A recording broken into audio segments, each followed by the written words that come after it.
Hello everyone, मेरा नाम है अमनप्रीत सिंह चड्ढा और आप मेरे को देख रहे हैं KGS ऐप पर।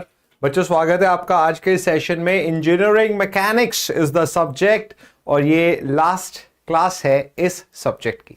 जल्दी से जुड़ जाइए आज के इस सेशन में। आज हम वर्क एनर्जी पावर पर डिस्कशन करेंगे और साथ ही में कुछ और इंपॉर्टेंट बातें भी डिस्कस करेंगे। तो जल्दी से जुड़ जाइए प्यारे बच्चों।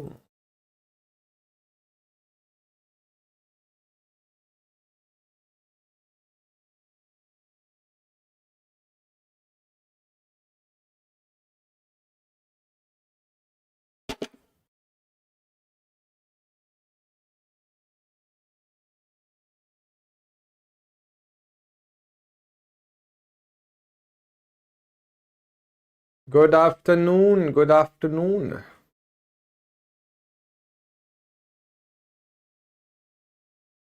जीते रहो बेटा, जीते रहो। Good afternoon.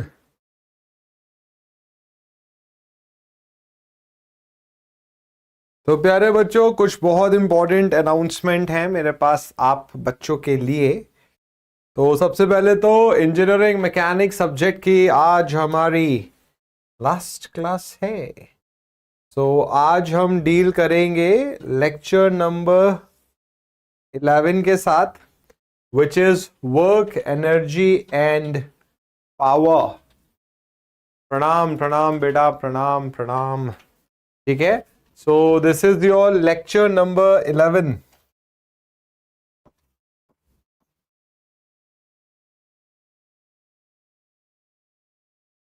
Good afternoon, good afternoon. तो बच्चों, वर्क एनर्जी एंड पावर आज हमने पढ़ना है। इसको आपने स्कूल टाइम में भी पढ़ा है थोड़ा बहुत, तो आई होप आपने ये टर्म्स पहले भी पढ़ रखी हैं। वर्क एनर्जी एंड पावर क्या है, ये कैसे क्वेश्चंस आते हैं इस टॉपिक पर, इन सब को हम कवर करेंगे। Good afternoon, good afternoon. अब प्यारे बच्चों कि ये टॉपिक हम स्टार्ट करें उससे पहले मैं कुछ इंपॉर्टेंट चीजें डिस्कस कर लेता हूं आपके साथ। जैसे आज है थर्सडे, तो सबसे पहले तो आज हमारा ये जो सब्जेक्ट है ये खत्म हो जाएगा। तो this is where engineering mechanics will be completed. ठीक है, आज थर्सडे नहीं होए, वेडनेसडे। कौन सा दिन है आज? वेडनेसडे है। यही सोच रहा था मैं कि ये मेरी मैथमेटिक्स कैसे खराब हो रही है। अब देखो बच्चे, कल थर्सडे है। छोटा सा एक चेंज ये है कि जियोटेक हम स्टार्ट करेंगे फ्राइडे को, मतलब परसों। ठीक है, पहले जियोटेक मैंने आपको थर्सडे का बोला था, बस थर्सडे ना करके उसको फ्राइडे को करेंगे। उसका भी रीजन बस ये है कि आपको थोड़ा सा टाइम मिल जाए सब्जेक्ट को रिवाइज करने का, थोड़ा अपना माइंड रिलैक्स करने का। क्योंकि मैंने जियोटेक में आपको 37 लेक्चर्स असाइन करे हैं। अब इसमें क्या है, 30 जो लेक्चर्स हैं, 37 लेक्चर्स दो पार्ट में है। एक है 30 लेक्चर्स और एक है 7 लेक्चर्स। ये जो 7 लेक्चर्स है बच्चों, ये डेडिकेटेड होंगे एंटायरली प्रीवियस ईयर क्वेश्चंस पर। तो जब भी सेशन आएगा आपको पता चल जाएगा। जैसे हर एक, जैसे 3-4 जब टॉपिक्स खत्म होंगे तो उसके बाद एक फुल ऑन न्यूमेरिकल सेशन, आप बोल सकते हो क्वेश्चन सेशन रखेंगे। सब्जेक्ट बड़ा है इसलिए नंबर ऑफ सेशन ज्यादा है। और ये जो 30 सेशंस हैं ये आपके, आप बोल सकते हो थ्योरी के सेशंस। ठीक है, इनमें भी क्वेश्चंस करेंगे बट इसमें क्वेश्चन प्लस थ्योरी दोनों होगी और इनमें सिर्फ क्वेश्चंस होंगे। तो once the subject will start, geotech में टाइम लगेगा। ठीक है, आप ये मान के चल सकते हो कि जियोटेक खत्म होते होते मतलब वो सितंबर के लास्ट पे जाके खत्म होगा। ठीक है, बट इंपॉर्टेंट सब्जेक्ट है। अगर ये सब्जेक्ट हमने अच्छे से पढ़ लिया, कर लिया, तो हमारे एग्जाम में सिलेक्शन के चांसेस बहुत ज्यादा बढ़ जाएंगे। क्योंकि एक सिंपल सा एग्जाम्पल देता हूं मैं इस सब्जेक्ट के लिए कि बच्चे, अगर आपको सेंटर में गवर्नमेंट बनानी है तो उत्तर प्रदेश में मैक्सिमम लोकसभा सीटें आपको जीतनी होंगी, क्योंकि सबसे ज्यादा सीटें उत्तर प्रदेश में। उसी तरीके से अगर आपने किसी भी सिविल इंजीनियरिंग कॉम्पिटिटिव एग्जाम को क्लियर करना है तो आपको जियोटेक में अच्छा परफॉर्म करना होगा, क्योंकि जियोटेक हाईएस्ट वेटेड सब्जेक्ट है ऑलमोस्ट सब कॉम्पिटिटिव एग्जाम्स में। जॉर्ज टेक I believe this is geotech. तो बच्चे जियोटेक के बाद या जियोटेक के बाद most positively I start building material. ठीक है, क्योंकि क्या होता है ना, आपने सुना होगा मैंने बोला मोस्ट पॉजिटिवली, 100% कंफर्मेशन नहीं दी मैंने आपको। इसका रीजन क्या है कि हमें ये भी चेक करना होगा कि उस टाइम पे कोई एग्जाम की डेट आती है या नहीं आती है।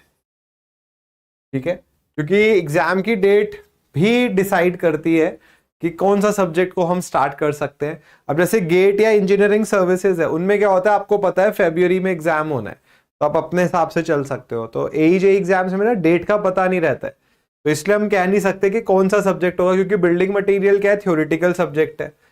कोई मान लो अगर मुझे लगा कि नहीं यार अभी न्यूमेरिकल सब्जेक्ट होना चाहिए, तो वो बदल सकता है, बट हाँ बिल्डिंग मटेरियल या हाईवे इंजीनियरिंग में से एक सब्जेक्ट स्टार्ट करेंगे, क्योंकि ये भी बड़ा सब्जेक्ट है। कोशिश यही रहेगी कि जियोटेक के बाद कोई और बड़ा सब्जेक्ट उठाएं ताकि जल्दी आपका सिलेबस खत्म हो सके। CBSE का एग्जाम है भाई, ऑल द बेस्ट। सोम, हाँ यार सोम का भी करना है। ठीक है, मैं इसका सोम का भी करता हूं, कोई दिक्कत नहीं है। ठीक है, क्योंकि सोम काफी बच्चों का नहीं हुआ है, सो डोंट वरी, सोम पे कर लेंगे। आपको इस चीज की फिक्र नहीं करनी है, डोंट वरी, हमारा पूरा एफर्ट यही रहता है कि आपको मिनिमम दिक्कतें आए। ठीक है, अब जैसे अगर ये क्लासेस स्टार्ट जब होगी जियोटेक की, तो आपने इतना भी फिक्र मत करिए कि टाइमिंग, जैसे मुझे पता चला कि थोड़ा सा आपके मन में सवाल है कि सर काफी देर क्लासेस चल रही हैं। तो देखो बच्चों, अगर आपने कहीं पर भी कोई बड़ा कॉम्पिटिटिव एग्जाम क्लियर करना है, तो देखो 6 to 7 आवर्स की क्लासेस तो चलेंगी बच्चे। सिलेबस बहुत ज्यादा है, क्योंकि यहां पर आपको टेक प्लस नॉन टेक दोनों पढ़ना पड़ता है। तो अगर 6 to 7 आवर्स क्लास नहीं चलाएंगे तो आपका सिलेबस एक तय समय पे खत्म ही नहीं हो पाएगा, और एग्जाम की डेट करीब आ जाएगी और सिलेबस बचा हुआ रहेगा। तो आप खुद ही नहीं चाहोगे ऐसा। आपको मैंने देखो कल भी बताया था कि 24 घंटे हैं, और सीधा सीधा 8 घंटे निकाल दीजिए सोने के, अब आपको मिले 16 घंटे। अब इस 16 घंटे में लेट से 7 घंटे आपकी क्लास हो रही है। ठीक है, बचे आपके पास 9 घंटे। ठीक है, अब क्या होगा कि ये भी क्लास ऐसा तो है नहीं कि लगातार 7 घंटे होती है, बीच में हो रही है 1 घंटा फिर गैप आ रहा है ऑल। तो आप 4 घंटे और हटा दो, मान लो आपके पास 5 घंटे बच रहे हैं, है ना। अब जैसे मान लो एक क्लास 2 बजे खत्म हुई, दूसरी 2:30 बजे शुरू हो गई, तो बीच का वो जो आधा घंटा है लेट से वो यूटिलाइज नहीं हो पा रहा। अब ये जो 5 घंटे बचे हैं, ठीक है, देखो मैंने कितने सारे घंटे कम करता चला गया। इसमें अगर आप 3 घंटे भी सेल्फ स्टडी कर लो तो सफिशिएंट है। आपको ये सेल्फ स्टडी करनी है 3 घंटे की, फोकस होके। ये तब है जब आपकी 6 से 7 घंटे क्लास चल रही है। अगर ये टाइम बढ़ जाता है तो ऑब्वियसली ये टाइम घट जाएगा, कोई दिक्कत नहीं है। और अगर ये टाइम घट जाता है तो ये टाइम बढ़ जाएगा। तो आपको बस इसको थोड़ा सा मैनेज करना है। ठीक है, चलो आज हम आते हैं एक बहुत ही सिंपल टॉपिक पे, which is work, energy and power. तो बच्चे सबसे पहले वर्क क्या है। ठीक है, so work, whenever a force acts on a body, आपने एक बॉडी पर फोर्स लगाई and the body undergoes some displacement, body का डिस्प्लेसमेंट हो गया, then work is said to be done on the body. तो बच्चे जब आप एक बॉडी पर फोर्स लगाते हो और उसके बाद बॉडी डिस्प्लेस कर जाती है, तो हम ये बोलते हैं कि इस बॉडी ने वर्क किया है। अब यहां पे एक बड़ा अच्छा एग्जांपल होता है कि अगर आपने दीवार पर लोड लगाया और दीवार नहीं खिसकी, तो बाय फिजिक्स आपने वर्क डन नहीं करा, क्योंकि डिस्प्लेसमेंट नहीं हुआ। नमस्ते। ठीक है, so if a force P acting on a body causes it to move through a distance as shown in the figure, then work done is P dot S। बच्चे अगर याद करो तो इसको डॉट प्रोडक्ट बोलते हैं, ये स्कूल टाइम मैथमेटिक्स है, डॉट प्रोडक्ट। अब आपको ये बात पता होना चाहिए कि डॉट प्रोडक्ट जिनका निकाला जाता है वो स्केलर क्वांटिटी होती है। तो बच्चे वर्क एक स्केलर क्वांटिटी है, ठीक है। तो P क्या है, जो फोर्स लग रही है, H क्या है, डिस्प्लेसमेंट है, और ये बात याद रखना है कि डिस्प्लेसमेंट फोर्स की डायरेक्शन में हो रहा है, ठीक है। तो यहां पर ये वर्क का फॉर्मूला हो गया।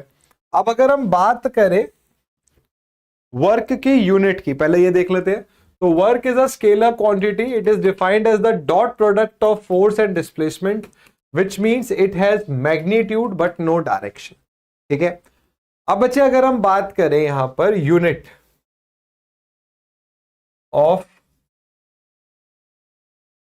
वर्क, तो बच्चे क्या है ये, फोर्स इनटू डिस्टेंस। फोर्स की यूनिट क्या है, न्यूटन, डिस्टेंस है मीटर, तो न्यूटन मीटर। अब बच्चे इस न्यूटन मीटर को, क्योंकि वर्क डन जो हो रहा है वो एनर्जी के रूप में हम जूल भी लिख सकते हैं, तो दिस इज जूल ऑल्सो। तो आप ये भी लिख सकते हो कि 1 जूल जो है वो 1 न्यूटन मीटर के इक्वल होता है। तो जो यूनिट ऑफ वर्क है this is F dot H, मतलब फॉर्मूला हो गया, और यूनिट हो गई जूल। अब यहां पर एक बड़ा इंटरेस्टिंग कंसेप्ट आता है।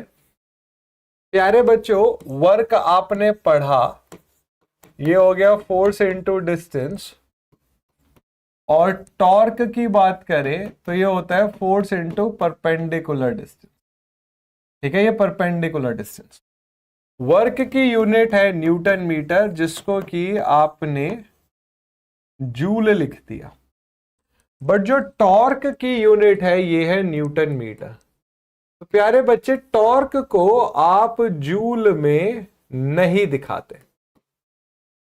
भाई मेरा क्वेश्चन ये है कि वर्क डन के न्यूटन मीटर को आपने जूल बोला, बट टॉर्क के न्यूटन मीटर को आपने जूल नहीं बोला। क्यों नहीं बोला, क्या रीजन है, कोई बताना चाहेगा? एक न्यूटन मीटर को हम जूल बोल रहे हैं, बट दूसरे न्यूटन मीटर को हम जूल नहीं बोलते। टॉर्क आपने सुना होगा हमेशा न्यूटन मीटर में दिखाया जाता है, क्या रीजन है?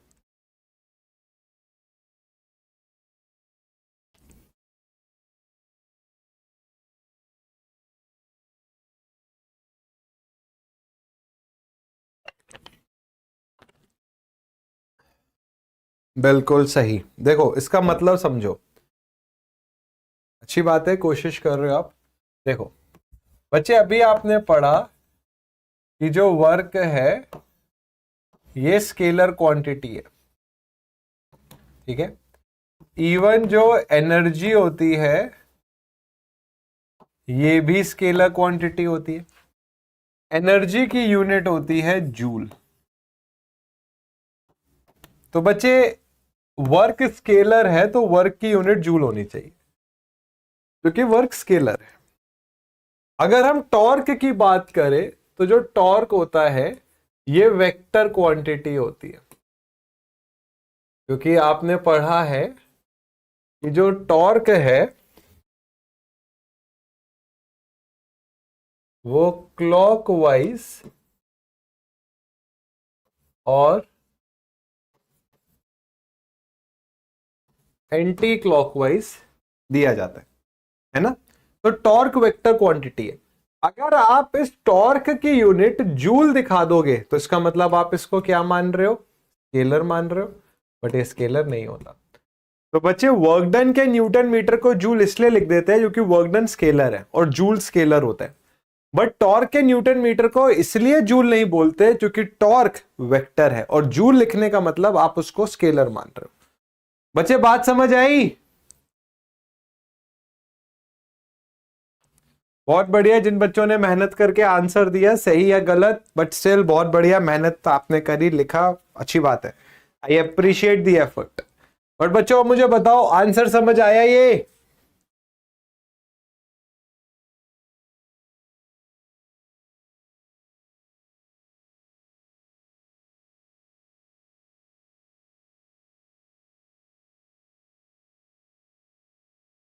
बहुत बढ़िया। इसको देखो, मैंने एक चीज आपको पहले भी बताई थी यहां पर, कि ऐसे ही एक डिफरेंस बच्चे मोमेंट और टॉर्क में होता है। बच्चे जब आप मोमेंट फोर्स का लेते हो तो उसको टॉर्क बोलते हैं, ठीक है। तो टॉर्क जो है वो मोमेंट का एक स्पेशल केस है, जबकि जो मोमेंट है ये किसी भी टर्म का लिया जा सकता है, ये एरिया का भी लिया जा सकता है, ये फोर्स का भी लिया जा सकता है। मतलब मोमेंट स्केलर भी हो सकता है जब आप एरिया की बात करते हो, ये वेक्टर भी हो सकता है जब आप फोर्स की बात कर रहे हो। तो मोमेंट ऑफ फोर्स टॉर्क होता है। तो ये बेसिक डेफिनेशंस हैं, बट ये पता होनी चाहिए। तो प्यारे बच्चों, यही इन्होंने बोला है कि वर्क एक स्केलर क्वांटिटी है। वर्क आपको ये बताता है कि फोर्स लगने के बाद कितना डिस्प्लेसमेंट हो रहा है।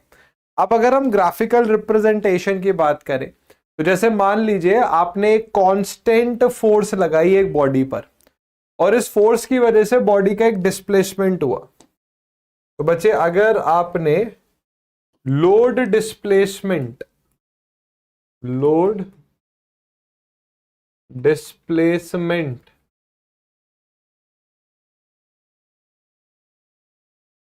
कर्व बनाया एक बॉडी का, ठीक है, तो इससे वर्क कैसे निकल सकता है।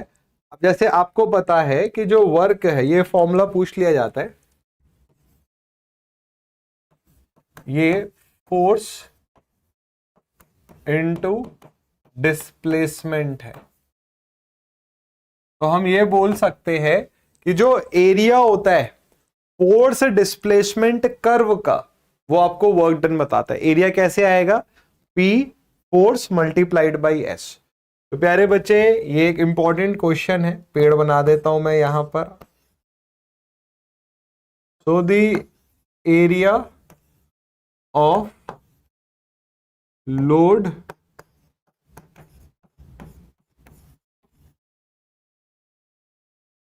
डिस्प्लेसमेंट कर्व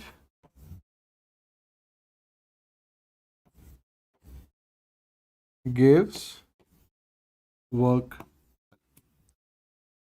इवन मान लीजिए अगर फोर्स इक्वल नहीं हुई, कांस्टेंट नहीं हुई, तो ये कोई और शेप बन जाएगी, तो उसका भी एरिया निकालना है। तो बस ये बात याद रखिए कि जब भी आप लोड डिस्प्लेसमेंट कर्व का एरिया निकालोगे, आपको मिलेगा वर्क डन। बच्चों, ये बात समझ में आई? बहुत सिंपल है। आज का टॉपिक बहुत आसान है। आज के टॉपिक में कुछ भी ऐसा अलग सा नहीं है कि जो आपको लगे कि अरे भगवान, ये तो पहली बार ही पढ़ रहे हैं। इंजीनियरिंग मैकेनिक्स से बच्चों आसान क्वेश्चंस आते हैं। हमने बहुत सारे क्वेश्चंस करे, टोटल हमारे 11 लेक्चर्स थे। मैं एक बार आपको बता देता हूं कि कौन कौन से सब्जेक्ट हमने पढ़ लिए हैं। तो यूपी ट्रिपल एससी के जो स्टूडेंट्स थे उन्होंने सोम पढ़ लिया है, बाकी बच्चों ने नहीं पढ़ा। सोम के बाद हमने स्टार्ट किया था कंक्रीट टेक्नोलॉजी, फिर हम आए आरसीसी पर, फिर हुआ बिल्डिंग कंस्ट्रक्शन, फिर हुआ इंजीनियरिंग मैकेनिक्स। ठीक है, अब स्टार्ट करेंगे इसके बाद जियोटेक। क्या क्या बच गया हमारा? ट्रांसपोर्टेशन इंजीनियरिंग जो मैंने पढ़ाना है, building materials, structure analysis, definitely some जिन बच्चों का रह गया वो भी होना है। बताओ, मोस्टली सब्जेक्ट तो मैंने पढ़ा ही चुका हूं, बट ये है कि हाँ, ये हैं तीनों बड़े सब्जेक्ट है। ट्रांसपोर्टेशन इंजीनियरिंग में highway engineering, railway engineering, Airways, तीनों पढ़ना है। अब आता है बच्चे पावर। तो पावर क्या होता है? पावर होता है बच्चे work done per unit time. ठीक है, तो the power may be defined as the rate of doing work. तो power is work done upon time taken.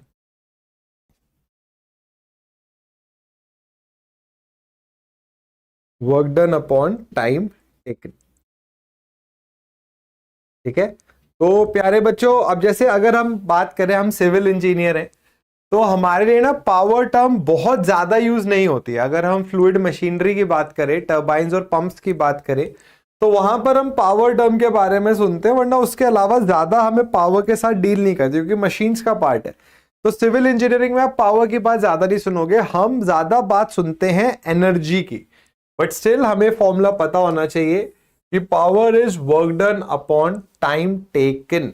अब देखो वर्क डन क्या होता है, फोर्स इनटू डिस्प्लेसमेंट, और ये हो गया टाइम टेकन। बच्चे डिस्प्लेसमेंट अपॉन टाइम क्या होता है, वेलोसिटी। तो पावर का एक और फॉर्मूला होता है, ये होता है फोर्स इनटू वेलोसिटी। तो ये v क्या है, v इज वेलोसिटी। तो ये कभी कभी पूछ लिया जाता है फॉर्मूला, फोर्स दे रखी है, वेलोसिटी दे रखी है, पावर आपसे पूछ लिया, तो force into velocity is power. ठीक है, सिंपल सा है। अगर आपका कोई अपना वैसा डाउट है, सुझाव है, तो आज आप बिल्कुल शेयर कर लो, क्योंकि थ्योरी वाइज आज की क्लास हमारी बहुत सिंपल है। हमने मेहनत वाली क्लासेस ऑलरेडी पढ़ ली हैं, आज की क्लास में हमें थोड़ी कम मेहनत करनी है। तो अगर आपके मन में सवाल है तो आप बिल्कुल अपने सवाल पूछ सकते हैं। अब आता है एनर्जी। ठीक है, तो बच्चे एनर्जी क्या, हम बोलते हैं ना यार मेरे में एनर्जी नहीं रही, मेरे में काम करने की एनर्जी नहीं रही, काम हो गया वर्क। तो energy is the ability to do the work. ये हमारे लिए बहुत इंपॉर्टेंट है। बहुत सारे सब्जेक्ट्स में हम एनर्जी के बारे में पढ़ते हैं। तो what is energy, energy is the capacity to do work. काम करने की कितनी कैपेसिटी है आप में। अब देखिए एनर्जी कई 100 प्रकार की है, mechanical, thermal, electrical, chemical, nuclear. हमारे लिए जो इंपॉर्टेंट है आज के टाइम में, अभी के लिए सिलेबस के लिए, वो है मैकेनिकल इंजीनियरिंग। ठीक है, मैकेनिकल इंजीनियरिंग है, मैकेनिकल एनर्जी। तो सबसे पहले बच्चे वर्क डन क्या था, वर्क डन था जब एक फोर्स की वजह से डिस्प्लेसमेंट होता है। पावर था इस वर्क डन को कितनी देर में आप कर सकते हो, rate of doing work. And energy is the capacity to do the work. अब एनर्जी में हम फोकस करेंगे मैकेनिकल एनर्जी पर। ठीक है, मैकेनिकल एनर्जी क्या होती है, ये वो एनर्जी है, कोलिनियर का मतलब होता है बच्चों वो फोर्सेस जो सेम लाइन पर इंटरसेक्ट करे आकर, सेम लाइन पर हो। Mechanical energy is due to the position and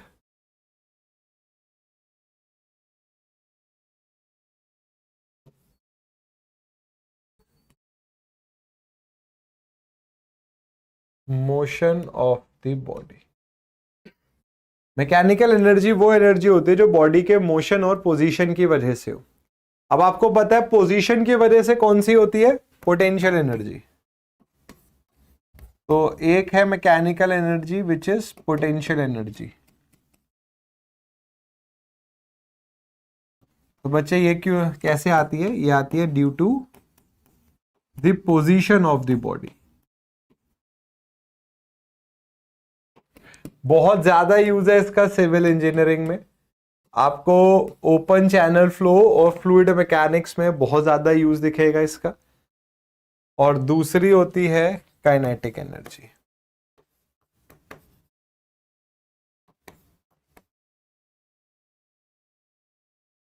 kinetic energy body के मोशन की वजह से होती है।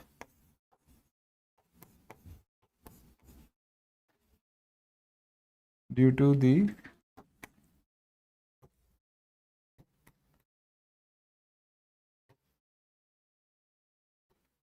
Motion of the body. तो बच्चे energy is the capacity to do the work. Mechanical energy पर हमें फोकस करना है। तो मैकेनिकल एनर्जी बॉडी की पोजीशन और मोशन की वजह से होती है। पोजीशन की वजह से जो एनर्जी है वो पोटेंशियल है, और जो मोशन की वजह से है वो काइनेटिक है। तो मैकेनिकल एनर्जी क्या है, it is associated with motion and position. Though there are many types of mechanical energies, जिन पर हमें फोकस करना है वो है पोटेंशियल और काइनेटिक। ठीक है, तो पोटेंशियल एनर्जी क्या होती है, it is the energy possessed by a body for doing work by virtue of its position. अब देखो बड़े ध्यान से समझो, आपने पोटेंशियल एनर्जी का एक फॉर्मूला भी पढ़ा होगा, mgh, कि एक बॉडी हाइट h पर है तो इसकी पोटेंशियल एनर्जी जो है वो mgh है। ठीक है, ये फॉर्मूला आता कैसे, ये सिंपल सा फॉर्मूला आया कैसे, देखो ये बहुत सारे बच्चों को नहीं पता होता है, रट लेते हैं बट आया कैसे वो नहीं पता होता।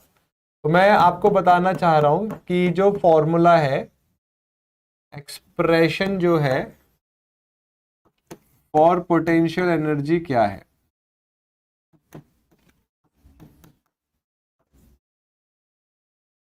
सबसे पहले एनर्जी क्या है, कैपेसिटी टू डू वर्क। ठीक है, ये एक बॉडी है जो h हाइट पर है, इस बॉडी को नीचे लाने के लिए, ग्राउंड पर लाने के लिए जो वर्क आप करोगे, इस बॉडी को जो कि h हाइट पर है, इसको ग्राउंड पे लाने के लिए जो वर्क होगा उसको पोटेंशियल एनर्जी बोलते हैं। अब बच्चे इस बॉडी पर सिर्फ एक फोर्स लग रही है, कौन सी फोर्स, वेट, और वेट क्या होता है, mg। तो जैसे मान लीजिए मैंने बॉडी पकड़ी हुई है, ये हाइट h है और यहां ग्राउंड है। ठीक है, ये h हाइट पर है, ये बॉडी का वेट w है। अब मैंने क्या करा, इसको छोड़ा तो ये बॉडी नीचे आई। ठीक है, तो नीचे आने पर जो वर्क डन हो रहा है, एक बॉडी को ऊपर से नीचे लाने के लिए जो वर्क डन हो रहा है वो पोटेंशियल एनर्जी है। तो बच्चे जो यहां पर वर्क डन हुआ, वर्क का फॉर्मूला क्या होता है, F इंटू एस। बच्चे कितना फोर्स लग रही है इस बॉडी पे, अगर ये बॉडी है पोजीशन की वजह से जो बॉडी है, तो बच्चे बॉडी नीचे क्यों आई, क्योंकि इस पे ग्रेविटी फोर्स लग रही थी। तो ग्रेविटी फोर्स क्या हो गया, W, और इसको नीचे कहां तक लाओगे आप, h हाइट तक। भाई h हाइट ही नीचे आएगी, उसके बाद तो ग्राउंड लेवल आ जाएगा, तो W इंटू एच। अब बच्चे W क्या होता है, वेट क्या होता है, mg, ये आ गया mg। तो ये जो वर्क डन हुआ, ये वर्क डन हुआ पोजीशन की वजह से। तो जो वर्क डन पोजीशन की वजह से होता है उसको क्या बोलते हैं, पोटेंशियल एनर्जी।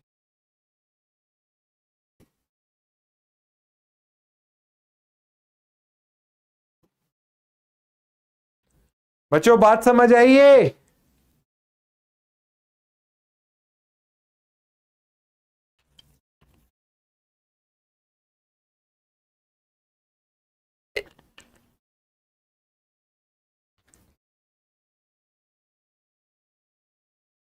बहुत अच्छा, वो है, ये कम बच्चों को पता होता है कि पोटेंशियल एनर्जी का फॉर्मूला mgh आया कैसे।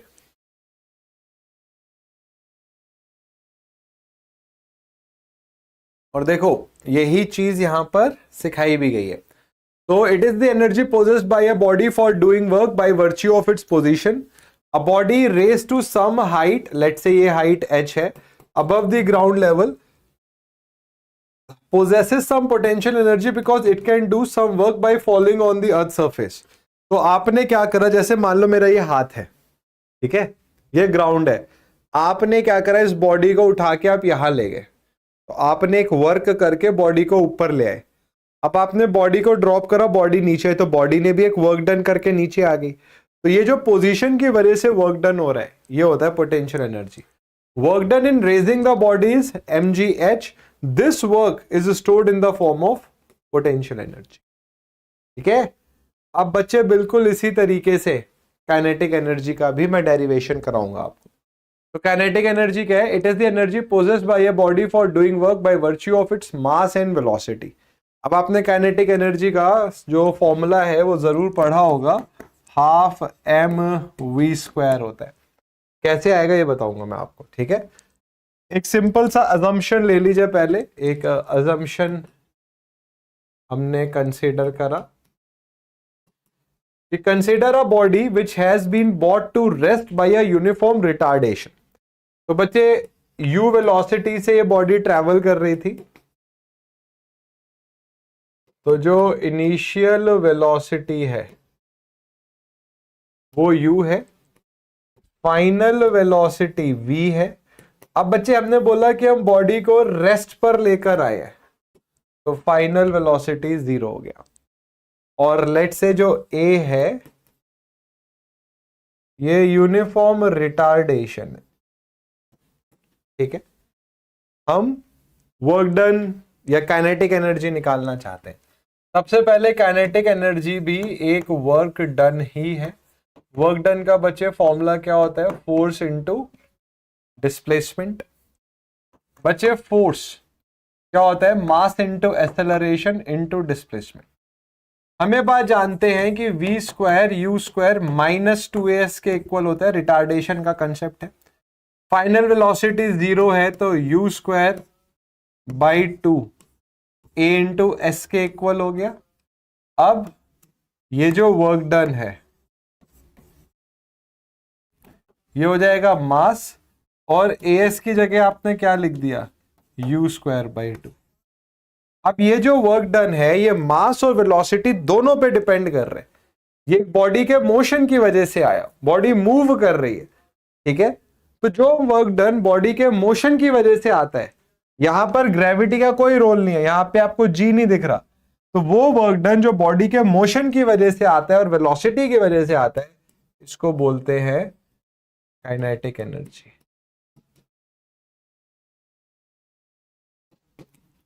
तो प्यारे बच्चों, ये डेरिवेशन हो गया काइनेटिक एनर्जी और पोटेंशियल एनर्जी का। बात समझ आई? और ये बहुत ज्यादा यूज होंगे प्यारे बच्चों। ये वो पार्ट है मैकेनिक्स का जो फ्लूइड मैकेनिक्स और ओपन चैनल फ्लो में बहुत एक्सटेंसिवली यूज होगा। फ्लूइड मैकेनिक्स में जब आप डायनामिक्स पढ़ोगे, डायनामिक्स में जहां पर बर्नौलीज प्रिंसिपल पढ़ाया जाता है, जो कि बहुत ही ज्यादा इंपॉर्टेंट है, तो वहां पर आपको जरूरत पड़ेगी इन कंसेप्ट्स की। ओपन चैनल फ्लो तो पूरा सब्जेक्ट ही, एक टर्म होती है वहां पर स्पेसिफिक एनर्जी, तो वहां तो इसका बहुत ज्यादा यूज आएगा, ठीक है। अब जैसे मान लीजिए एक सिंपल सा एग्जांपल लेते हैं।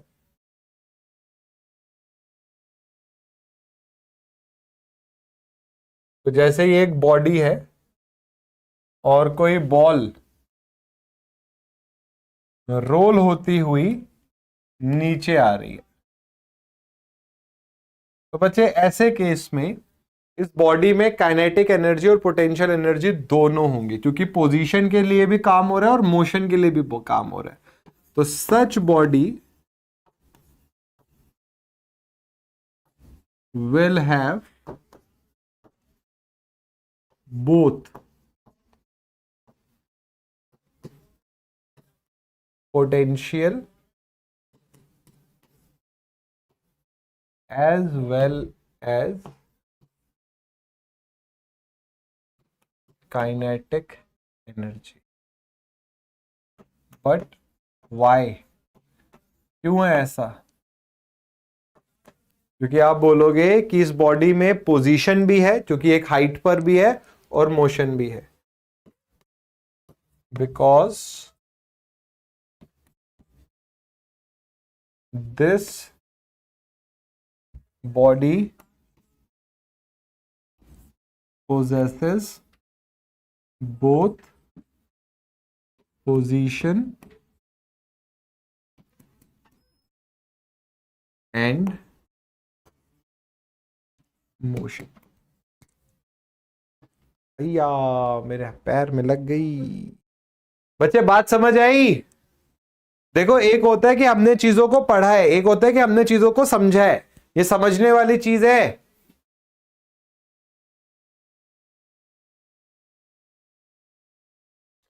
जल्दी बताओ।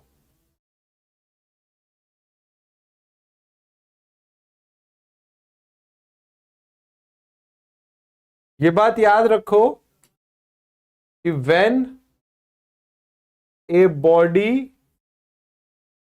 moves in air, it has two types of energies.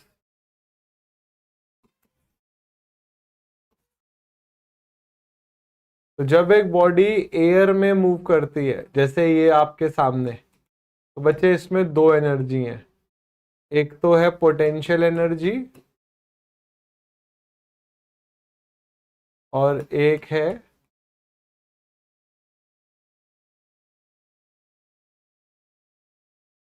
Kinetic energy. और यही बात अगर बच्चों एक बॉडी पानी में मूव करे, फ्लूइड वाटर में मूव करे, तो 3 एनर्जी होंगी उसमें, काइनेटिक एनर्जी, पोटेंशियल एनर्जी, तीसरी एनर्जी कोई बता सकता है कौन सी होगी?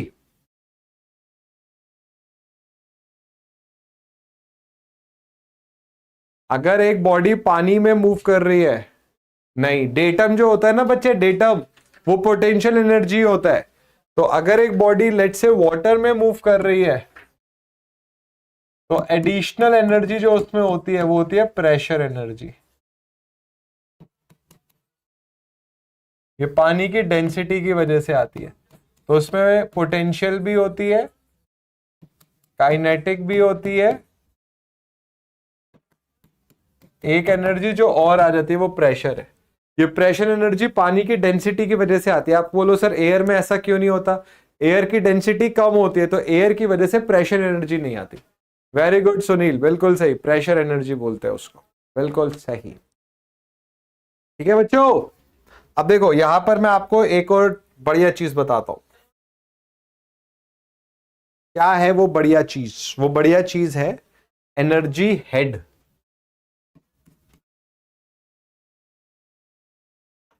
हो सकता है आपने फ्लूइड मैकेनिक्स में एनर्जी हेड को सुनना शुरू कर दिया हो, या आपने अपने कॉलेज टाइम में एनर्जी हेड वर्ड सुना हो। तो एनर्जी हेड होता है क्या? ये होता है एनर्जी पर यूनिट वेट। क्या होता है? दिस इज एनर्जी पर यूनिट वेट। ठीक है, तो बच्चे एनर्जी पर unit wait is energy head. अब आपने दो एनर्जी हेड के बारे में बहुत सुना होगा। एक होता है पोटेंशियल हेड,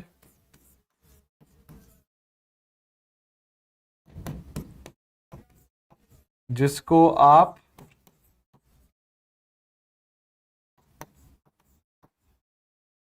डेटम हेड भी बोलते हो। तो बच्चे क्या होता है? ये होता है पोटेंशियल एनर्जी पर यूनिट वेट। हेड होता है एनर्जी पर यूनिट वेट। पोटेंशियल एनर्जी कितना पढ़ा आपने? mgh upon W.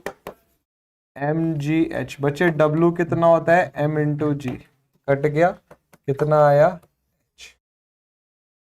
तो बच्चे ये आप बहुत पढ़ते हो, fluid mechanics open channel flow में बहुत आएगा पोटेंशियल एनर्जी हेड।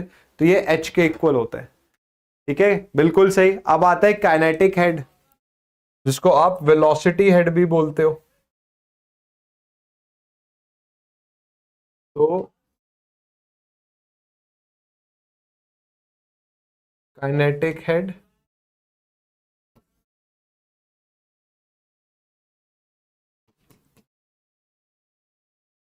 या वेलोसिटी हेड। तो बच्चे ये क्या होता है? ये होता है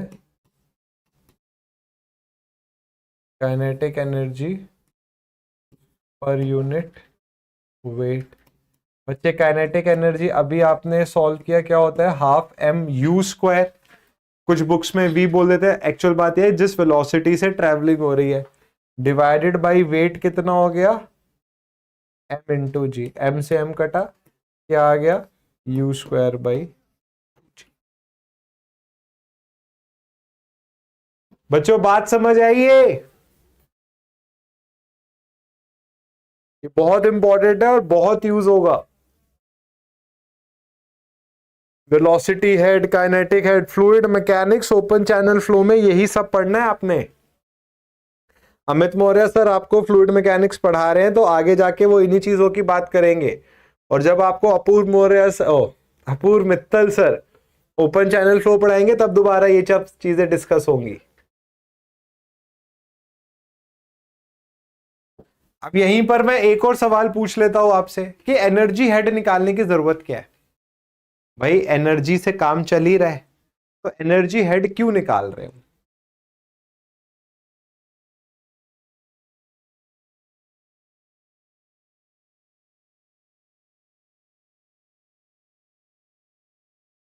सवाल है what is the need of energy head, what is the need of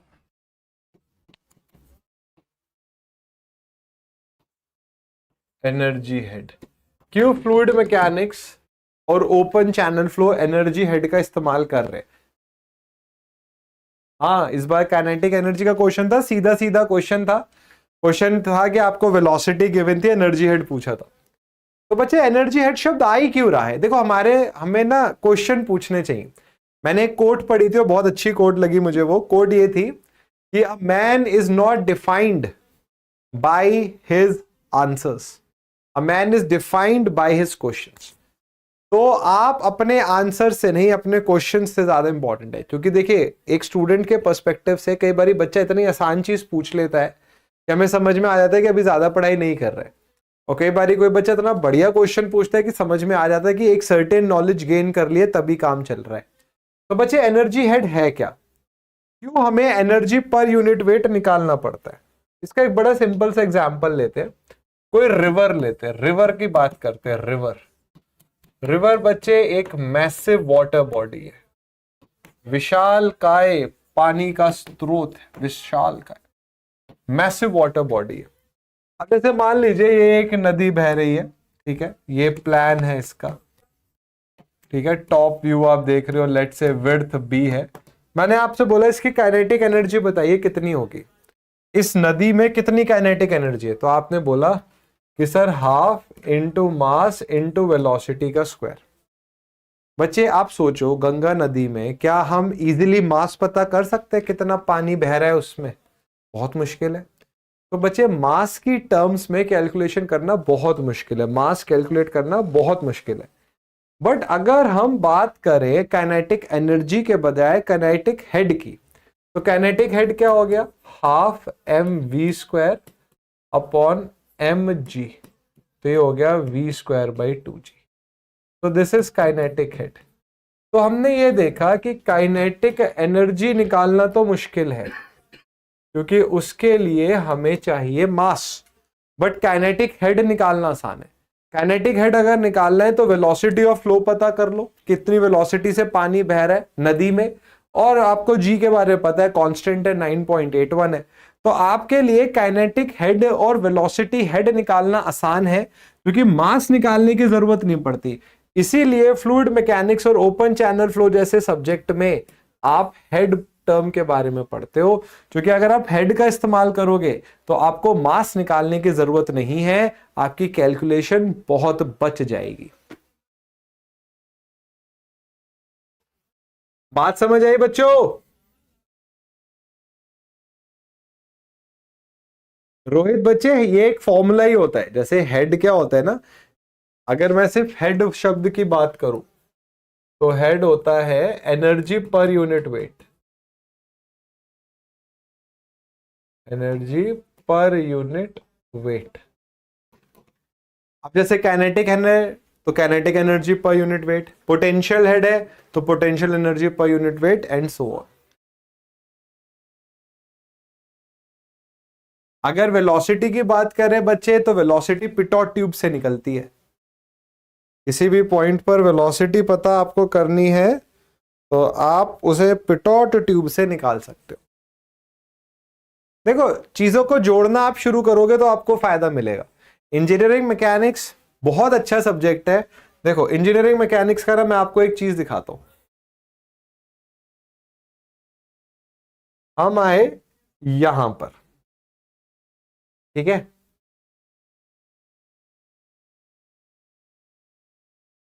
यहां तक, इन तीन का सोम में बहुत एक्सटेंसिव यूज है। फोर्स एनालिसिस का, इक्विलिब्रियम फोर्सेस का, मोमेंट ऑफ इनर्शिया का। इन दो का हाईवे इंजीनियरिंग में बहुत इंपॉर्टेंट है। आप देखोगे फ्रिक्शन पर हम बहुत चर्चा करेंगे वहां पर। सपोर्ट रिएक्शंस तो सोम, स्ट्रक्चर, आरसीसी, स्टील तीनों में आता है। Linear motion, projectile motion, laws of motion, ये इनके अपने आप में हाईवे इंजीनियरिंग में बहुत जरूरत आएगी। हाईवे इंजीनियरिंग में ज्योमेट्रिक डिजाइन में ये बहुत यूज होते हैं। वर्क एनर्जी ये आपको फ्लूइड मैकेनिक्स और ओपन चैनल फ्लो में काम आएगा। तो बच्चे आप ये देख सकते हो कि ये जो पूरा सब्जेक्ट है इंजीनियरिंग मैकेनिक्स, ये आपके बाकी इंजीनियरिंग सब्जेक्ट्स में बहुत रोल प्ले करता है। तो जब हम हेड की बात, मैं अभी आपको क्यों बता रहा हूं, क्योंकि आप अभी हेड सीख लोगे तो जब आपको फ्लूइड मैकेनिक्स में हेड पढ़ाया जाएगा तब आप ज्यादा अच्छे से पढ़ सकोगे। जैसे आपने टोटल एनर्जी हेड एक टर्म पढ़ी है, ठीक है, टोटल एनर्जी हेड।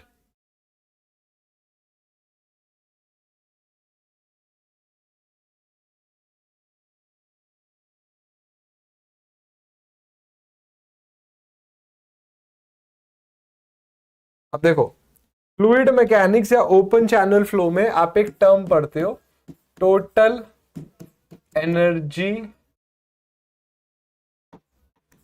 हेड। तो बच्चे टोटल एनर्जी हेड क्या है? पोटेंशियल एनर्जी, या मैं ऐसे लिख देता हूं, पोटेंशियल हेड, जिसको कि डेटम हेड बोलते हैं, plus kinetic head plus pressure head. बहुत ज्यादा यूज दिखेगा आपको इसका फ्लूइड मैकेनिक्स में। अब एक टर्म आती है specific energy head.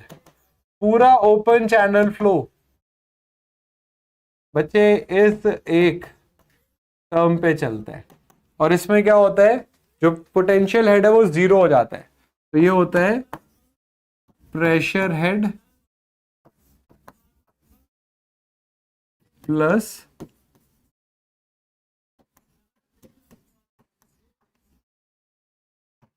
Kinetic head.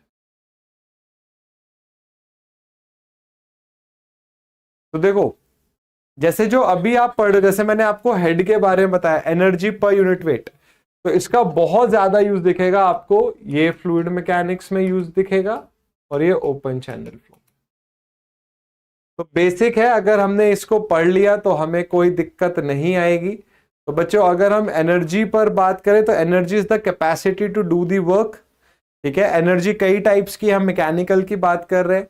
Mechanical में पोटेंशियल और काइनेटिक होगी। पोटेंशियल पोजीशन की वजह से है, काइनेटिक मोशन की वजह से है।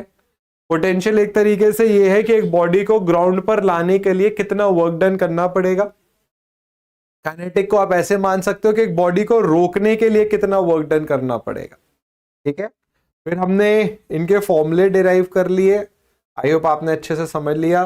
फिर एक चीज मैंने डिस्कस करी आपके साथ कि जब कोई बॉडी वाटर में मूव करती है तो उसमें पोटेंशियल काइनेटिक के साथ साथ प्रेशर एनर्जी भी होगी, ठीक है।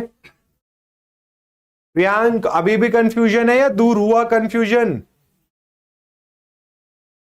फिर हेड टर्म को समझा बच्चे। हेड क्या है? एनर्जी पर यूनिट वेट। तो कोई भी एनर्जी पर यूनिट वेट कर दोगे तो एनर्जी हेड आ जाएगा। एनर्जी हेड का इस्तेमाल करने का फायदा यह होता है कि बिना मास निकाले आप चीजों को कैलकुलेट कर सकते हो। तो जहां पर मैसिव बॉडीज की बात आती है, जिनका मास बहुत ज्यादा है या जिनका मास निकालना मुश्किल है, वहां पर हम हेड का इस्तेमाल करते हैं। ओपन चैनल फ्लो है क्या?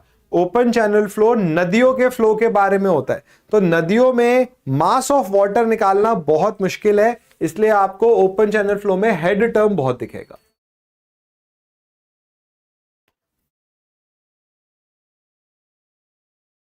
अब देखो, एक और टर्म है जिसको आप लोग काफी पढ़ते हो,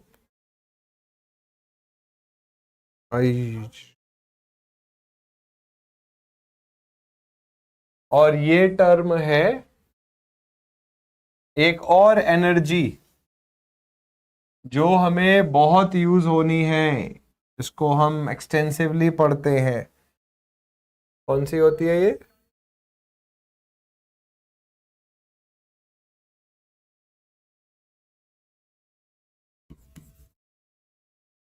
स्ट्रेन एनर्जी।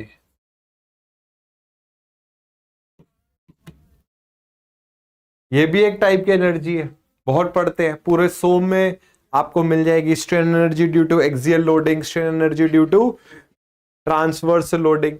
तो बच्चे, स्ट्रेन एनर्जी क्या होता है? ये वो वर्क डन है टू कीप द बॉडी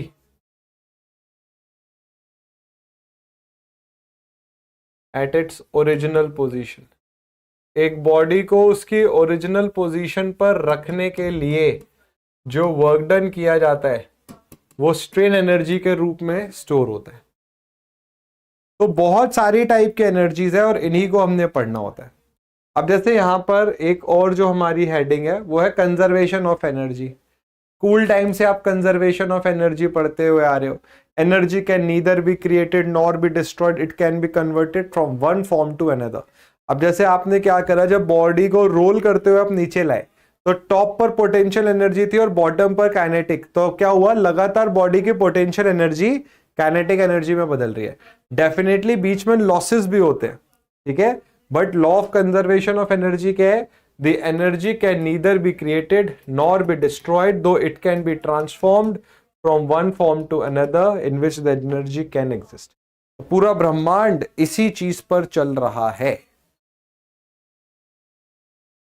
बात समझ आई बच्चों?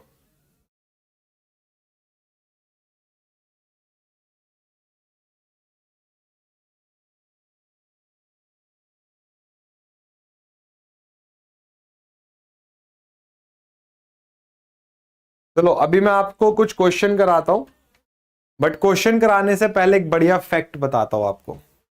बच्चे आपने कभी सोचा है कि जो प्लैनेटरी बॉडीज होती हैं, जो प्लैनेटरी बॉडीज हैं जैसे मून है, सन है, अर्थ है, ये ऑलमोस्ट स्फेरिकल शेप की होती है ना। वैसे जैसे ओवल बोलते हैं ना, हमारी पृथ्वी इक्वेटर पे फैली हुई है, ऊपर से चपटी है, but overall it's like a sphere. ऐसा क्यों है? क्यों प्लैनेटरी बॉडीज स्फेरिकल नेचर की होती हैं? देखो मैं आपको एक बड़ा सिंपल सा आंसर बताता हूं। जैसे मान लो कहीं पर कोई काम हो रहा है, जैसे मान लीजिए कि कोई सेलिब्रिटी आ गया आपके शहर में, आपने सेलिब्रिटी को देखा, आप उनके पास चले गए तो घेराव कर लिया। ये हमेशा सर्कल में ही क्यों घेराव किया जाता है भाई? आप जब किसी को घेर लेते हो तो रेक्टेंगल में क्यों नहीं घेरते, रोम्बस में क्यों नहीं घेरते, ट्रेपेजियम में क्यों नहीं घेरते, पैराबोलिक कर्व क्यों नहीं बनाते? क्यों हमेशा एक सर्कुलर कर्व में ही घेराव किया जाता है? ऐसा क्यों है?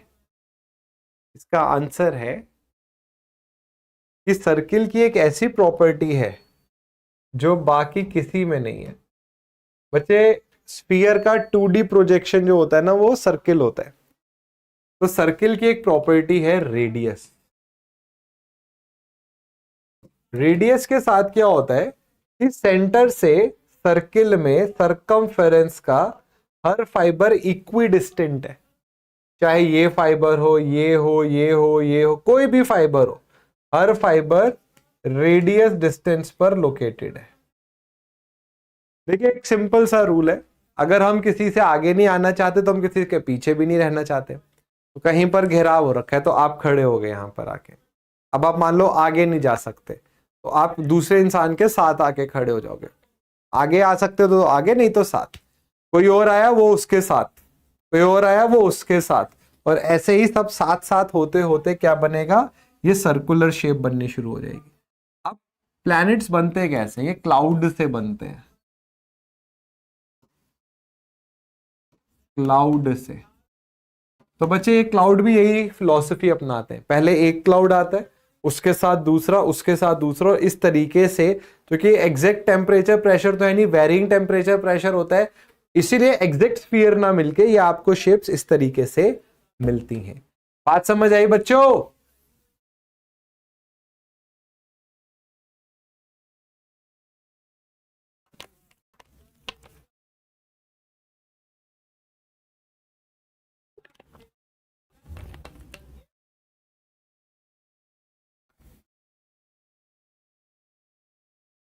स्ट्रेन एनर्जी बच्चे अलग चीज है। स्ट्रेन एनर्जी अलग है, पोटेंशियल एनर्जी अलग है। पोटेंशियल एनर्जी क्या है? जैसे मान लो ये कोई ब्लॉक है और मैंने यहां पर ये एक बॉडी रख दी, ठीक है। अब मैंने आपसे पूछा कि ये जो बॉडी है जिसका मास m है या वेट w है और ये h हाइट पर है, इसको नीचे लाने में कितना वर्क डन लगेगा? आप इस बॉडी को ऊपर लेकर कैसे गए? आपने लेट से ये बॉडी यहां रखी हुई थी, आपने ये बॉडी उठाई और ऊपर रख दी, तो आपने वर्क करा, ठीक है। कितना वेट लग रहा है? mg। और कितना डिस्टेंस भी वर्क डन होता है? Force into distance. कितना डिस्टेंस हुआ? mgh। तो mgh वर्क करके आपने इस बॉडी को ऊपर रख दिया। अगर हम ये बोले कि कोई लॉस नहीं हो रहा है, तो इतना ही वर्क डन करके तो बॉडी नीचे आएगी। तो जो पोटेंशियल एनर्जी होता है वो होता है एक बॉडी को ऊपर से नीचे लाने में कितना वर्क डन लगेगा। तो इसीलिए ये हो गया mgh। स्ट्रेन एनर्जी क्या होता है? स्ट्रेन एनर्जी होता है बच्चे लोड के केस में। लोड मतलब एक्सटर्नल फोर्स। एक्सटर्नल फोर्स मतलब जो हम लगा रहे हैं। It has nothing to do with position.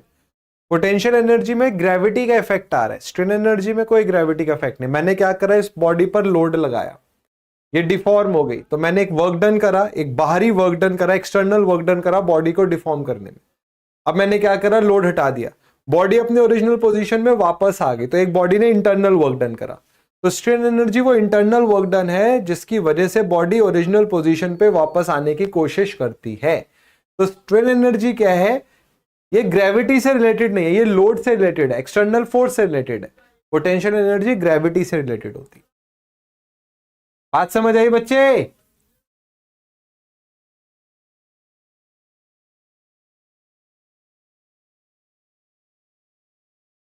Running track, east to west, west to east.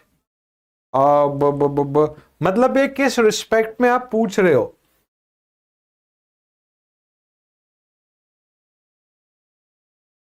आओ थोड़े से क्वेश्चन देख ले जरा।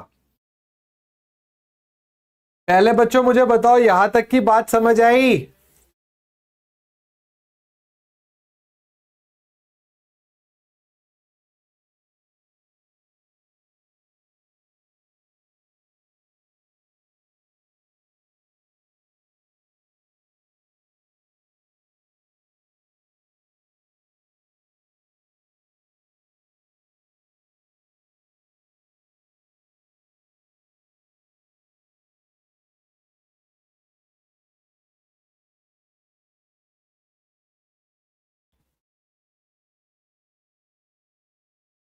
प्यारे बच्चों, एक क्वेश्चन करा रहा हूं मैं, ये मैंने पढ़ाया है और इसीलिए मैं आपको इसका क्वेश्चन दे रहा हूं। थोड़ा सा आप समझ भी गए होंगे कि किस चीज पर क्वेश्चन है ये।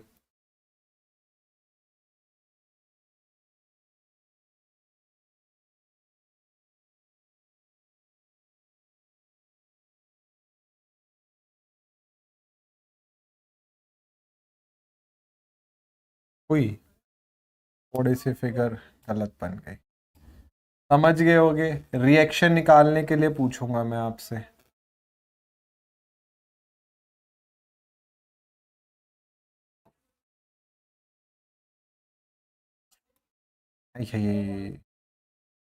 ये मुझे फिगर हटानी पड़ेगी ये।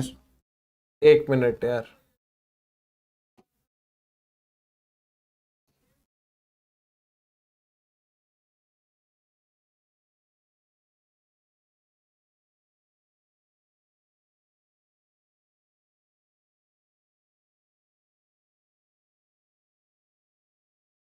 बच्चों बहुत आसान क्वेश्चन है और एक कॉम्पिटेटिव एग्जाम का ही क्वेश्चन है ये। तो ये एक बॉल है,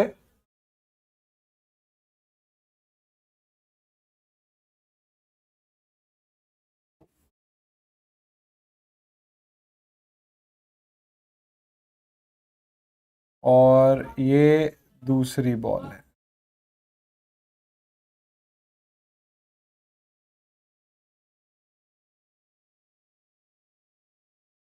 ठीक है, चिपकी हुई है आपस में।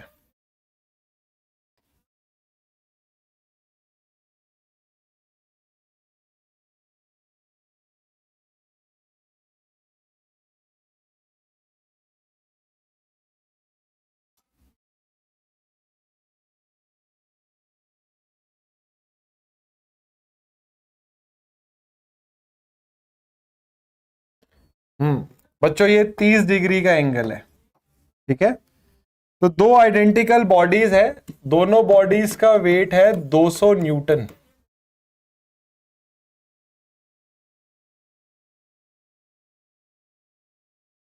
ये ए पॉइंट है,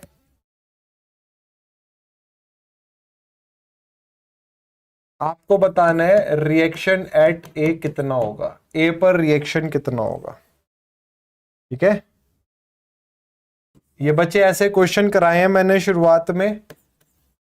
तो ये 100 न्यूटन है, 173 न्यूटन है, 230.94 न्यूटन है,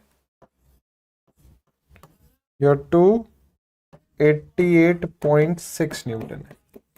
थोड़े से क्वेश्चन करते, बताइए।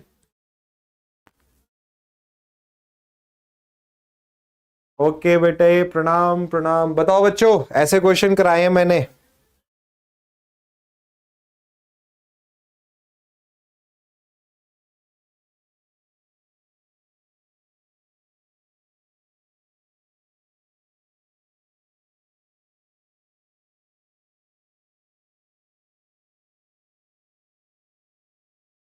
बताओ बच्चों।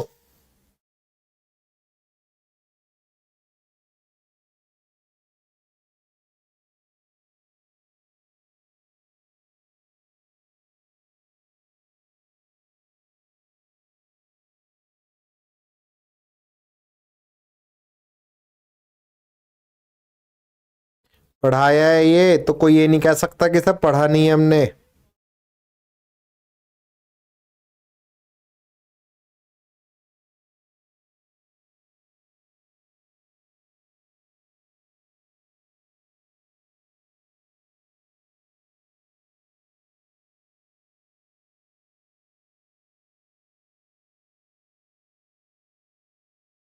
हाँ, किसी का भी आंसर नहीं आया अभी तक।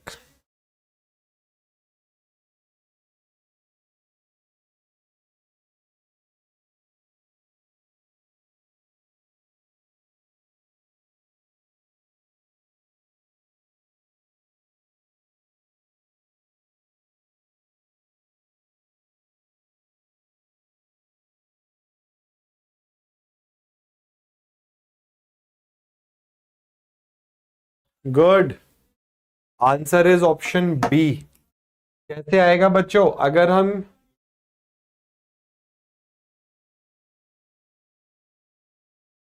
इस ब्लॉक का फ्री बॉडी डायग्राम बनाए।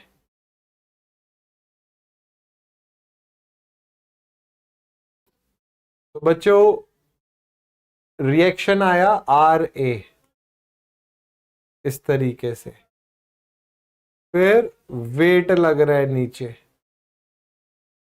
और क्या लग रहा है, रिएक्शन जो यहां से आएगा ये रिएक्शन। तो बच्चे ये तो वेट लग रहा है 200 न्यूटन, ये आर ए है, ये पॉइंट बी मान लीजिए, ये आर बी है। अब देखो ये एंगल 30 डिग्री है,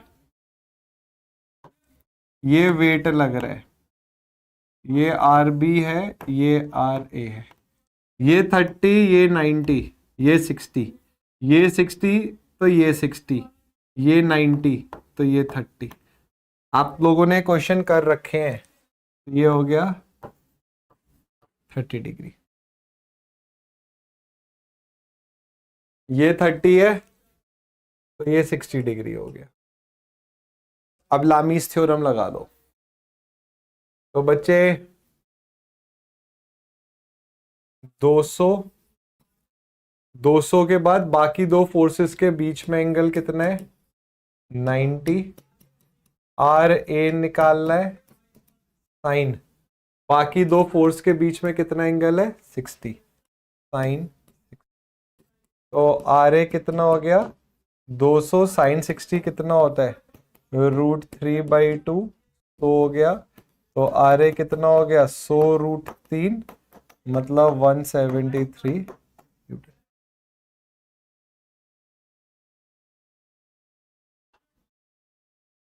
बात समझ आई बच्चों। एक सर्टेन एई एग्जाम का क्वेश्चन है ये।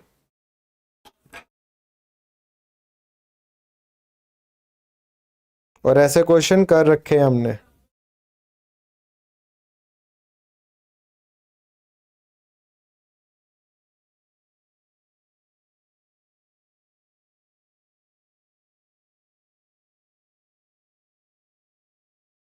तो अभी एक और क्वेश्चन कराता हूं मैं।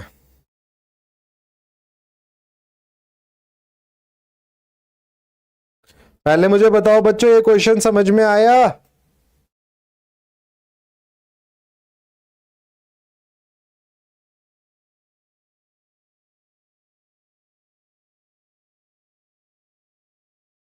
चलो, बहुत बढ़िया।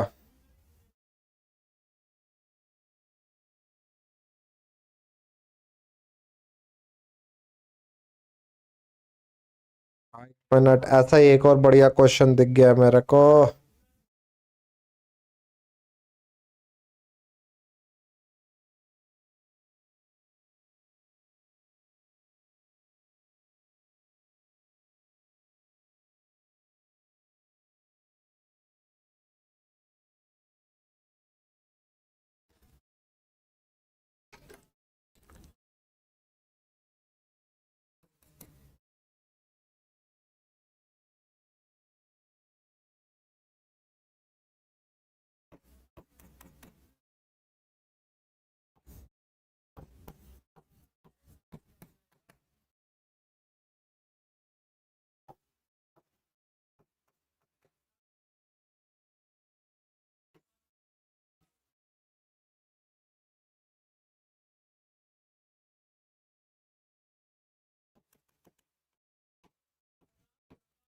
बच्चों ये मेंबर सी है, ये डी है, ये ए है, ये बी है।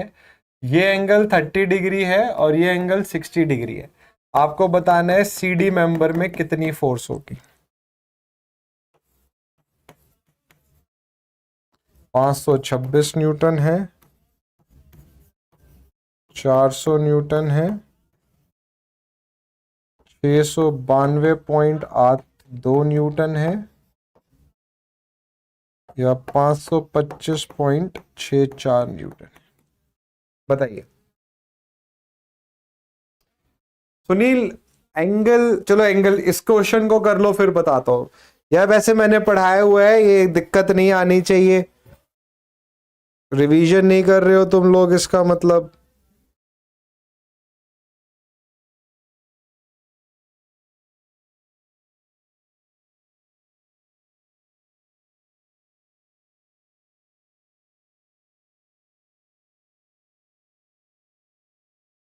आंसर बताओ बच्चों।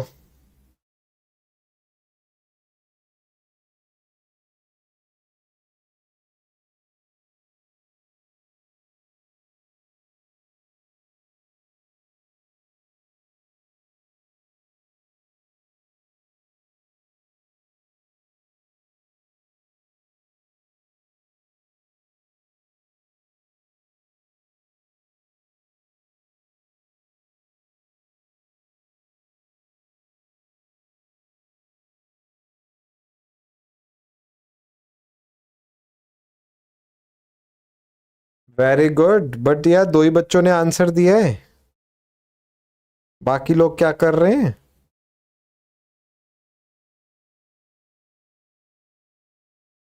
कोई और भी आंसर दे दो भाई।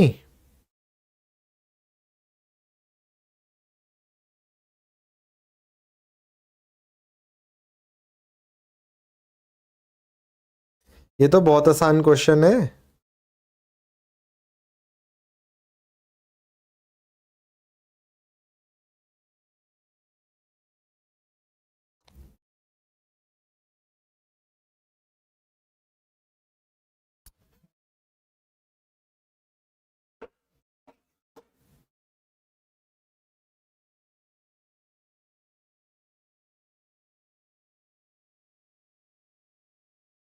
देखो बच्चों, लामीज थ्योरम, ये एंगल 60 है तो ये एंगल भी 60 होगा, ये एंगल 30 होगा और ये एंगल 90 डिग्री होगा।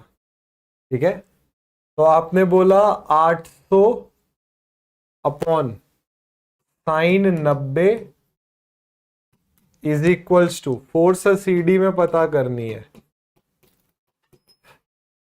CD के अलावा जो बाकी बचा, ये कितना हो गया 30 और 90, साइन 120। तो बच्चे कितना हो गया ये 800, साइन 120 कितना हो गया 180 माइनस 60, तो ये हो गया साइन 60 जो कि हो गया √3/2, मतलब 400√3, मतलब 1.73, मीन्स 4312 9692 ऑप्शन। ये AE एग्जाम के क्वेश्चन है बच्चों।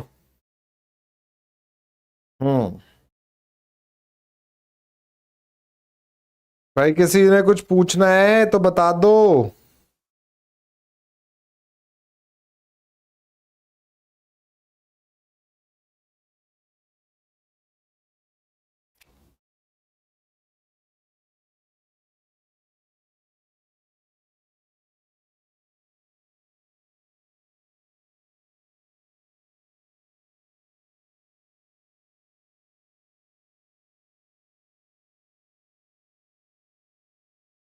भाई यहां तक क्लियर है?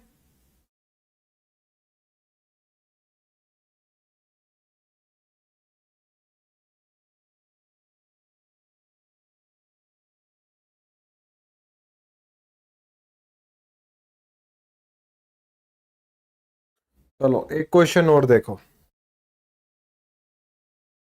बच्चे। दो फोर्सेस है, two forces P and Q has resultant R, ठीक है। If Q is doubled, then, अगर Q को आपने डबल कर दिया,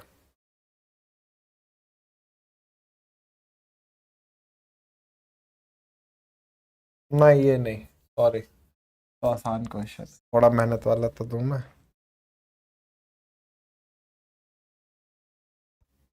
एक सेकंड एक सेकंड,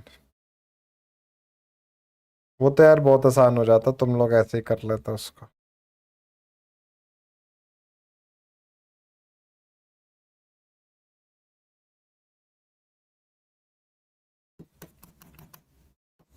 ये है थोड़ा सा मेहनत वाला, ये W है, ये एंगल आपको थीटा गिवन है। फोर्स इन AB कितना होगा? ये A है, ये B है, ये C है। AB में कितनी फोर्स होगी ये बताना है आपको। बहुत आसान है यार ये तो।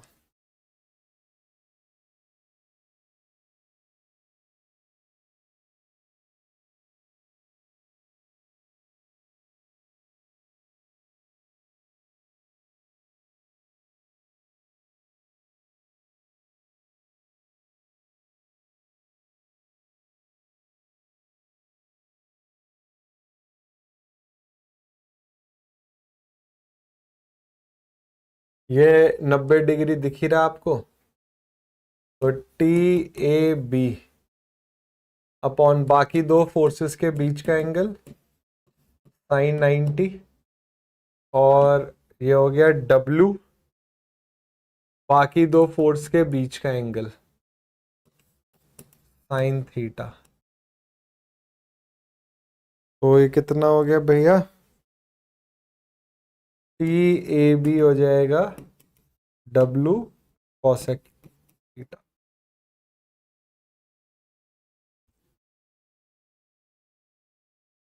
अब एक मेहनत वाला क्वेश्चन करो भैया जल्दी से, मुझे पूरी उम्मीद है कि सब बच्चे इसका सही आंसर बताएंगे, क्योंकि आप बच्चे होशियार लोग।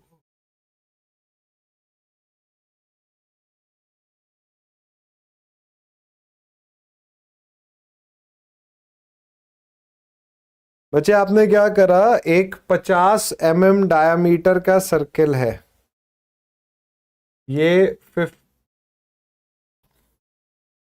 ये 50 mm डाया का सर्किल है, इसको आपने कट करा 100 mm डाया के सर्किल में से, ठीक है। ये सेंटर है। ओ, आप बस मुझे बता दो, सेंट्रॉइड फ्रॉम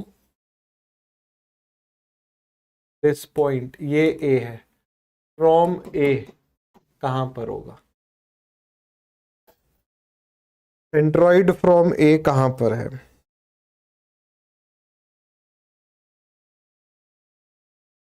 बता दो प्यारे बच्चों।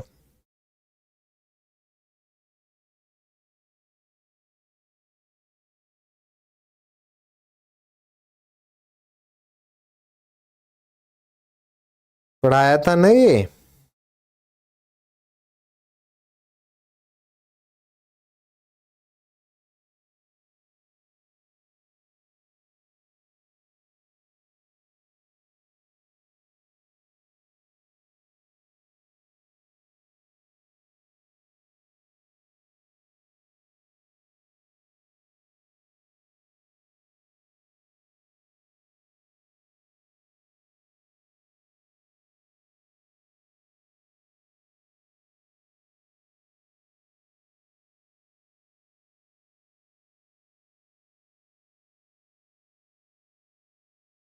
वो बच्चे सेंट्रॉइड कैसे आएगा? एक्स बार, क्योंकि एक्स एक्सिस के अबाउट सिमेट्रिकल है, तो वाई एक्सिस पर सेंट्रॉइड 0 है, तो ये हो जाएगा a1 x1 bar minus a2 x2 bar upon a1 minus a2। बच्चे a1 क्या हो जाएगा? Pi by 4 d1 square, a2 क्या हो जाएगा? पाई बाई 4 d2 स्क्वायर, ठीक है।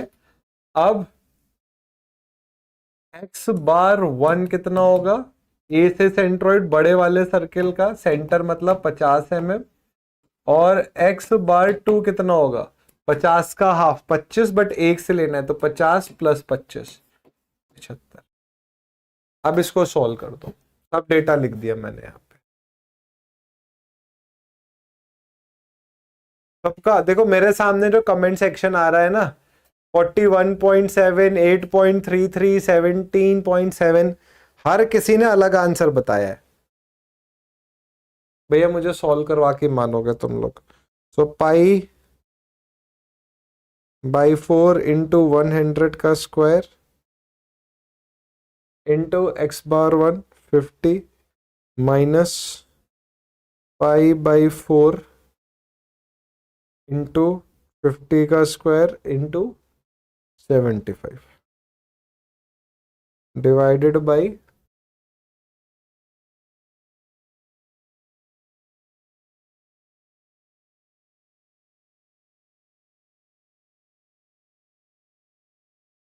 दिस इंटू 4 बाई 41.67, ये आएगा x bar.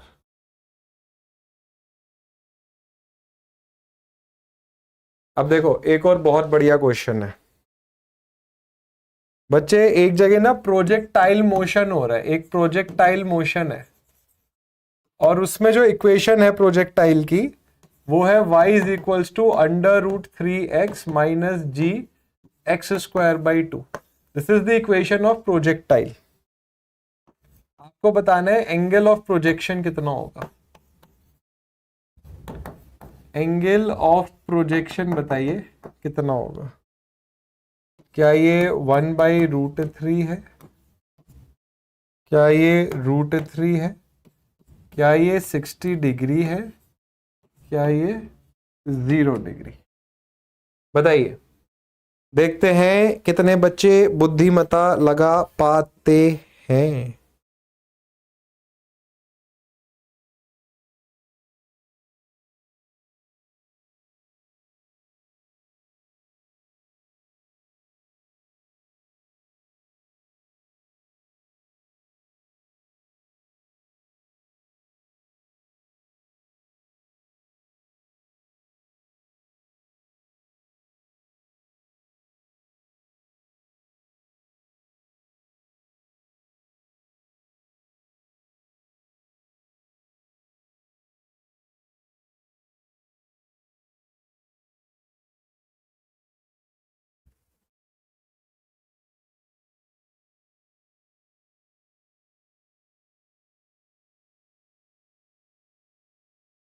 Angle of projection कैसे आएगा?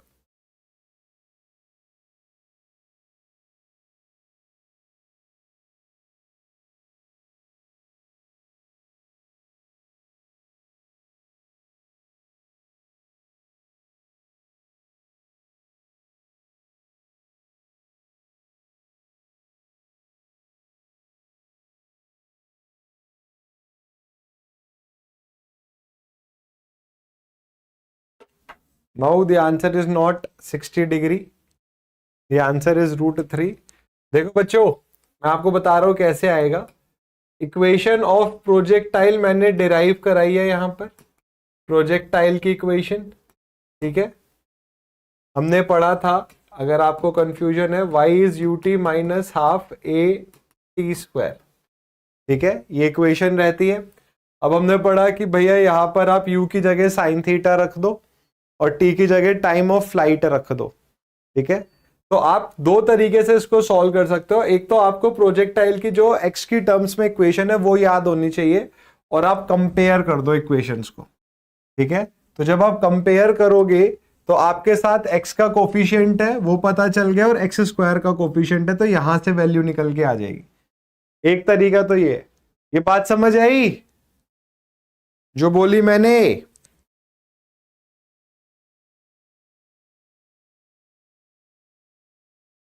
प्यारे बच्चों, कहां चले गए, सो गए?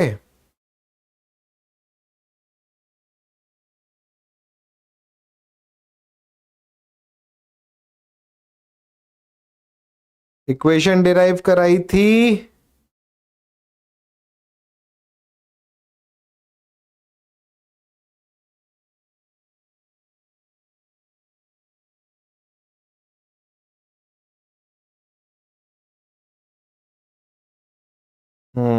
गुड, किसी को तो याद है?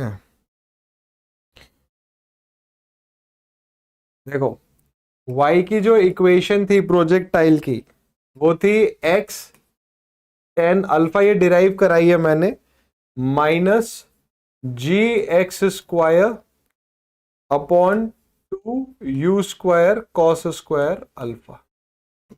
तो आप कंपेयर कर दो इसको, तो ये हो गया √3x माइनस gx² 2। तो भैया 10 अल्फा, अरे बात तो सही कही तुमने, √3, तो ये होता है 10, मैंने गलत कर दिया क्या? अल्फा की वैल्यू 60 डिग्री, सी ऑप्शन।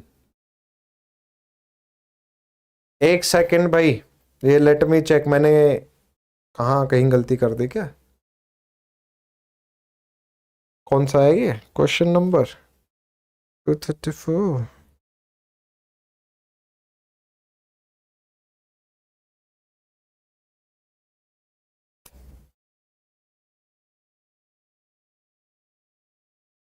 नहीं भैया, 60 डिग्री आएगा, द आंसर है 60 डिग्री।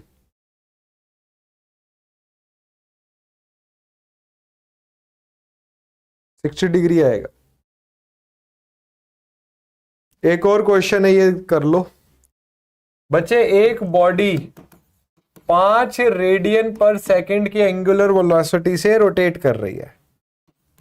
4 सेकंड के बाद अब एंगुलर वेलोसिटी 13 रेडियन पर सेकंड हो गई, तो एंगुलर एक्सेलरेशन कितनी होगी? ये ω1 ω2 ऐसे मान लो, 5 रेडियन पर सेकंड से एक बॉडी जो है रोटेट कर रही है, 4 सेकंड बाद वो 13 रेडियन पर सेकंड से रोटेट कर रही है। अब अल्फा क्या होगा? Alpha is angular acceleration. तो बच्चे, जैसे v is equals to u plus a t होता है, बिल्कुल इसी तरीके से ω2 ω1 प्लस अल्फा टी के इक्वल होता है। आ सकते हैं, सिंपल सा क्वेश्चन है। तो final angular velocity is 13 minus 5 time is 4, तो ये वैल्यू हो गई 8/4 अल्फा आ गया 2 रेडियन पर सेकेंड स्क्वायर।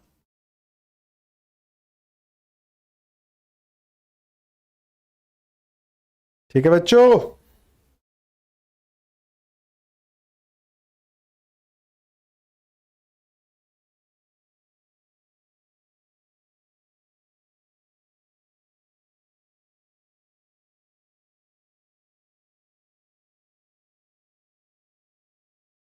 बच्चे कोफिशिएंट ऑफ रेस्टिट्यूशन 1 है तो बॉडी इलास्टिक है या इनइलास्टिक है? कल पढ़ाया था, जल्दी से बताओ।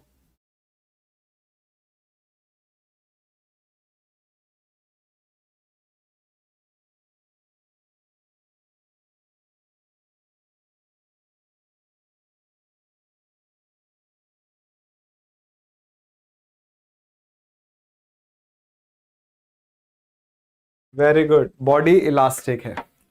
कोफिशिएंट ऑफ रेस्टिट्यूशन क्या होता है? सी मतलब velocity of separation. v2 minus v1 is equals to e u1 minus u2।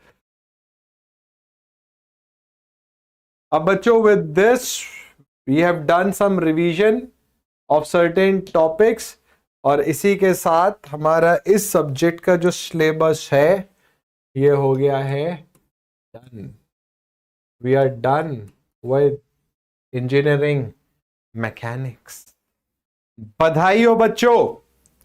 But एक बात याद रखिए, देखिए एज अ टीचर तो हमारे सिलेबस खत्म होता रहेगा, but make sure as a student आपका सिलेबस होता रहे। आपको रिवाइज करना है, ठीक है, ये बहुत इंपॉर्टेंट है। तो मैंने अभी आपको जैसे बताया था कि हमने कुछ सब्जेक्ट्स कंप्लीट कर लिए हैं, तो भैया रिवीजन करो। जितने टोटल सब्जेक्ट मैं बता रहा हूं, कुछ बच्चों के कुछ सब्जेक्ट्स हुए होंगे, कुछ के सारे हो गए हैं। तो सोम पढ़ लिए, आरसीसी हो गया है, कॉन्क्रीट टेक्नोलॉजी, बिल्डिंग कंस्ट्रक्शन और इंजीनियरिंग मैकेनिक्स। तो कुछ बच्चे ऐसे होंगे जिनके 5 सब्जेक्ट हो गए, किसी के 4, 2, 1 जो भी है, ठीक है। पढ़ना आपने सब कुछ है लाइव में। तो बच्चों अब ये देखो कि आपके कितने सब्जेक्ट का रिवीजन रह रहा है, और ये बात याद रखो, अगर रिवीजन नहीं करोगे तो सिलेक्शन के चांसेस बहुत कम है। ठीक है बच्चों।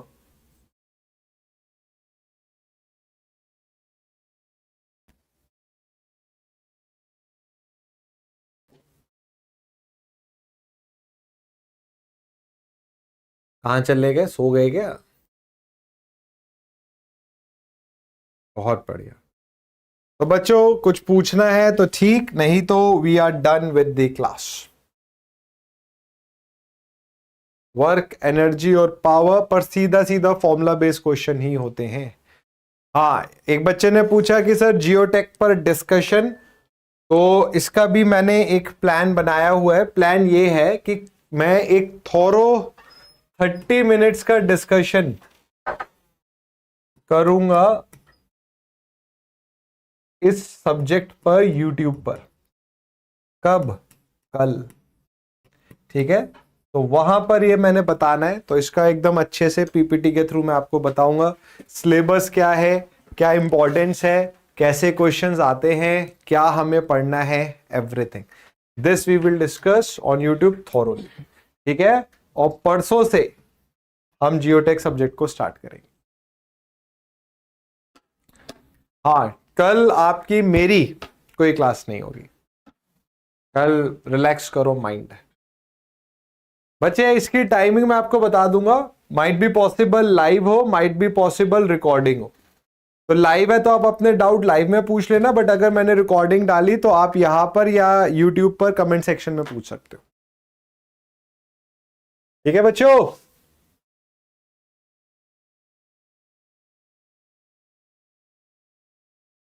चलो ठीक है, अब मिलते हैं नेक्स्ट सेशन में। सब्जेक्ट काफी सारे खत्म होते जा रहे हैं, बट मेक श्योर आपका रिवीजन जरूर हो रहा हो, वरना ये सब ऐसे ही रह जाएगा। चलिए, हाँ, कल अच्छे से पूरा ईएम रिवाइज कर लो, इंजीनियरिंग मैकेनिक्स। बाय बच्चों, मिलते हैं नेक्स्ट सेशन में। Till then do take care, God bless you, thank you.